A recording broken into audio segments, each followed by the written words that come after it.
Good afternoon, I'm Steve Hensley. First at 4, the death toll is rising in eastern Kentucky after this week's historic flash flooding. At least 19 people are now dead, and now 13 counties are federal disaster areas. Knott County appears to be the hardest hit in terms of loss of life as of now. The coroner says 14 people died in Knott County alone. Governor Beshear says at least 2 of those were children and 6 overall were kids. WIMT's Phil Pendleton is in Hindman to begin our coverage.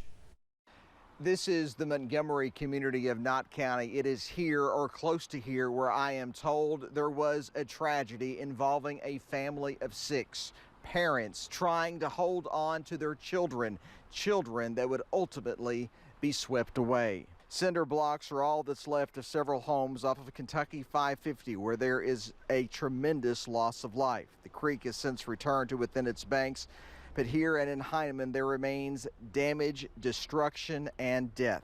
The mayor of Hindman says recovery will take months, if not longer.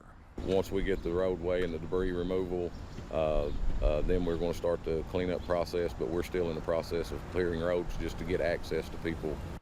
There is some good news in the fact that some services have been restored. Electricity in parts of the city of Hindman. Other utilities are also in the process of being turned back on. In Knott County, Phil Pendleton, now back to you. Now listen to this. The mayor of Hindman says he believes there were at least 200, possibly as many as 400 homes just in the city limits that were destroyed or heavily damaged by the floodwaters. Also today we spoke to the family of one of the victims in Clay County. We have a photo of 73-year-old Walter Hinkle. This is the first flood victim that's been identified so far. Crews found him yesterday following the flooding in the Oneida community. Family members tell us he was from the Bullskin community. Funeral arrangements have not been made. At least 2 people died in Clay County. Officials in Pike County held a news conference this morning to discuss the flooding that poured through the region, hitting several communities across that county. Judge Executive Ray Jones called it a long-term cleanup effort as the county welcomes volunteers to help get people back on their feet, with Jones saying moving forward means people have to watch out for one another. He says the county will consider imposing a curfew and deputies will be patrolling the impacted areas to make sure that happens. It's imperative that we police this situation because families are going to be displaced from homes, and we're not going to tolerate people going in and looting those families that have been devastated by this flood event. County Attorney Kevin Keene says looting and other situations will be taken seriously, and anyone found involved in those will be prosecuted. Kentucky State Police are trying to respond to every area affected by the flooding. Post 13 in Hazard and other KSP posts are still receiving high volumes of calls. Troopers ask that community members only call 911 in the case of an emergency.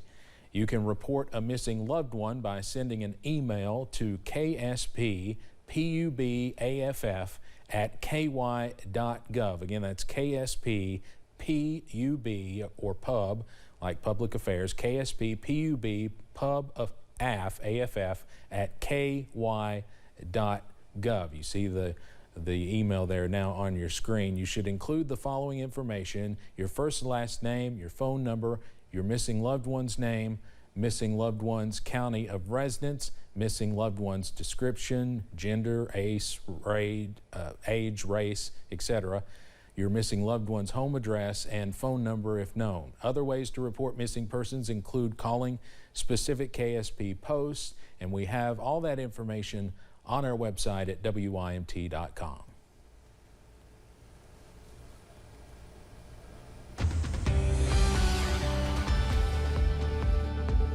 Well, it was a soggy evening and a soggy overnight and slowly starting to dry out today. Let's take a look at what's happened in the last few hours, though. We had some rain a little earlier today that has started to move out some on the satellite radar loop, and we'll continue to watch that slowly move out. But there could be a little bit more into parts of far southeastern Kentucky along the Tennessee-Kentucky border there. So we're going to continue to watch that for a little while longer. Still some active river flood warnings out there, but some of those have been thankfully allowed to expire. The rivers have crested. They're still running high, but they're on the way down. That includes Hazard. That includes Whitesburg on the North Fork of the Kentucky River. So that's some good news. Jackson, you're still included along with all the areas to the north there, back up into parts of the northern part of our region. Flood watch does continue for most of the region until 10 o'clock. I expect that to be let go. For the first time in days, we finally have power back in downtown Whitesburg. So you're getting a chance to see the devastation firsthand for the first time since earlier. Steve, I'll toss it back to you. Brandon, thank you. Obviously, we're all been a little emotional today seeing all this destruction. Brandon lives in Letcher County, and we got our first look at the devastation across Letcher County today. In fact, we'll have more on that a little bit later. But across the state, support is pouring into eastern Kentucky. Today, groups from Pike County and elsewhere dropped off supplies in Perry County. WYMT's Lucy Bryson talked to some of them, and she joins us now live. Lucy? Steve, since noon today, I've seen so many people from across eastern Kentucky come here to show their support. The Hazard Flea Market has transformed into a drop-off and pickup center for flood victims to pick up essentials. Clothes, shoes, food, water, and so much more has been offered by the community to help the victims of flooding.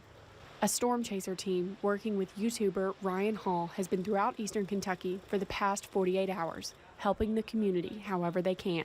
We've been doing search and rescue by ourselves, rescuing people, hiking up mountains for miles with 30-pound backpacks with medical supplies. It's just been tragic and exhausting, quite frankly. The team headed home today, but plans to restock and be back in Perry County with groceries to continue helping. Organizers tell me that they will be here for the rest of the evening tonight to help out anybody that would need help, and they'll also be here for the remainder of the weekend. Live in Perry County, Lucy Bryson. Steve, back to you. Lucy, thank you very much. By the way, Lucy is a college intern and has been helping us out this summer, and we've certainly appreciated it. Well, those of you who may not be able to donate items but still want to help, Appalachian Apparel in Hazard rolled out 2 shirts today. Here's what they look like. Each t-shirt is $20. The owners of Appalachian Apparel say 100% of the profits will go to flood victims. In times like this, we know eastern Kentuckians are always the first to lend a helping hand. We are seeing neighbors helping neighbors and businesses helping businesses clean up after the devastating floods. Here at WYMT, we are teaming up with the Foundation for Appalachian Kentucky Crisis Fund and the Appalachian Regional Healthcare Foundation Flood Relief Fund to help the Appalachia Rises Flood Relief Campaign. Now, you can go to WYMT.com to find out more and donate to these local relief efforts. Let's head over to Wall Street now on this Friday. Another good day on Wall Street. The Dow closes up today more than 370 points. We'll have more financial news in our next half hour. Straight ahead on First at 4, bipartisan bill to boost microchip manufacturing in the U.S. is now headed to the president's desk for his signature. And while the forecast is looking better, this relief will be brief. I'll track our next rain chances in just a few minutes.